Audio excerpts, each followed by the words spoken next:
So when you're a movie nerd like me, people often want to ask you what your favorite films are. Now, my list will always change based on how I'm feeling, who asked me, when they asked me, what I've been watching lately, but there's a couple movies that always rank near the top.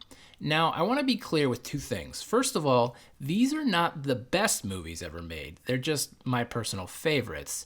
And two, like I said, the list does change often, and I expect if this channel runs long enough, I'll probably update it maybe once a year. We'll see.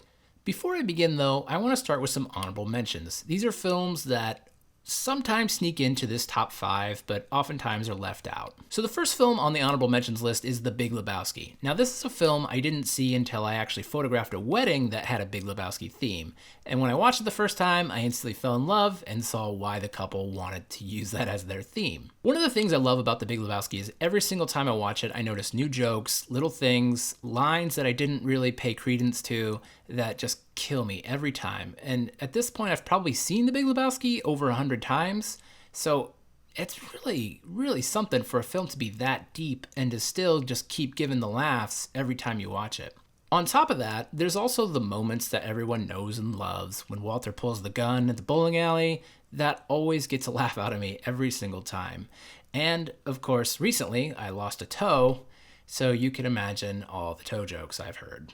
Probably the thing I like best about The Big Lebowski is it's a film that no matter how I'm feeling, it always puts me at ease. Just hearing Sam Elliott's opening talk just relaxes me faster than anything else. I could be going through the worst day of my life, but I could put The Big Lebowski on and I know it's going to calm me down. I know it's going to deliver every single time. So maybe actually it should be a little higher on the list. So the second film on the list is Goodfellas. Now, I don't think you're legally allowed to be a cinephile without liking gangster movies, and Goodfellas for me is probably my favorite. Now, I'll admit The Godfather and Godfather 2 are definitely better films, but there's something about Goodfellas that just clicks with me. Something about the narration of it, the use of music, the acting, the story, it's all just comes together great. And for me, it's just a favorite. There's so many great scenes. There's so many great moments. If you haven't seen Goodfellas, go watch it. And the last film on the honorable mentions list is La La Land. I'm a sucker for a good musical. I love musical theater. And I think this is definitely one of the best musical films of all time, if not maybe the best both in terms of best. I'm going to go ahead and say this. I think now Singing in the Rain's better. Singing in the Rain's definitely a better film. But La La Land's a close second, and I like it a lot more because the cinematography is gorgeous. I have a man crush on Ryan Gosling. I love Emma Stone. The songs are memorable. Just, there's so much to love about this film. So those mentioned, let's get onto the list. At number 5, The Empire Strikes Back. So like a lot of filmmakers and film fans, Star Wars was kind of my first love into film, and The Empire Strikes Back was the one that did it for me. I have fond memories of renting this from Blockbuster probably a dozen times, and my parents being like, again? And finally they bought me the box set, and then I just watched Empire Strikes Back. I even have memories of a kid of going out to shovel snow and pretending like I was on the Hoth base and I had to clear the driveway so Master Skywalker could come in with a snow speeder, which... Why, if you're going to imagine anything as a kid, why would you pretend to be, a peon soldier who had to shovel snow? Apparently I had confidence issues even as a kid. So it goes. And also, come on, Boba Fett. Right? Boba Fett. We all love Boba Fett. At number 4, we have Clerks. Now, if Empire Strikes Back was the film that got me into film, Clerks was the film that got me into filmmaking. The first time I saw Clerks reminded me a lot of seeing my friends' bands in high school when they were up on stage playing terrible punk music, and I remember looking up and thinking, I bet I could do that too. And it really resonated with me because at the time I was managing an ice rink, I was the guy behind the snack bar, helping idiot customers, loving my job if it weren't for the customers. But the thing that really got me into filmmaking after Clerks was digging into interviews with Kevin Smith, where he talks about the process of making Clerks and all he had to go through, and it all seems so accessible.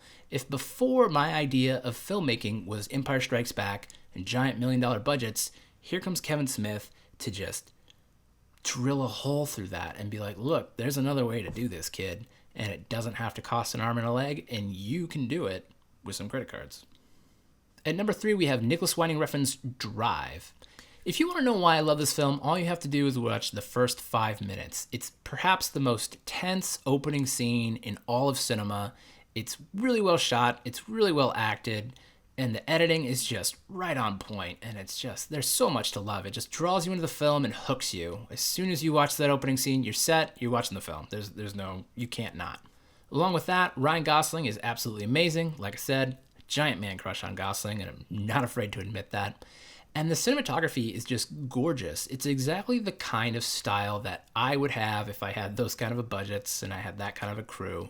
It really fits my aesthetic, and it fits kind of how I shoot, although I don't shoot anywhere near as good as Nicholas Winding Refn does. Beyond that, in a lot of films, filmmakers like to include what are atmospheric shots that kind of help tell the story, but they're kind of extraneous. And most of the time when I see these scenes, I think of them as kind of filler. But with Drive, I just absolutely love every single one of them. And maybe it's because I adore the cinematography and it's very similar to my own personal style, so it resonates with me on that level. Or if it's just eye candy Ryan Gosling for me to look at. But it's one of the few films where I genuinely appreciate those atmospheric shots. And for that, this movie always lands high on my list. At number 2, we have Inglourious Basterds. So what I love most about this film is that every single scene has great tension, it builds up, and it has a big bang for a release. But it still supports the ratcheting tension of the whole film, developing that arc into that very, very satisfying grand finale. Obviously, it's got a great cast and great acting. Christoph Waltz is spectacular. The movie does not work without him. Quentin Tarantino found an absolute gem there. Much like Drive, that opening scene with the tension and the ratcheting and just... I'm going to say that's probably the second most tense scene behind the one in Drive.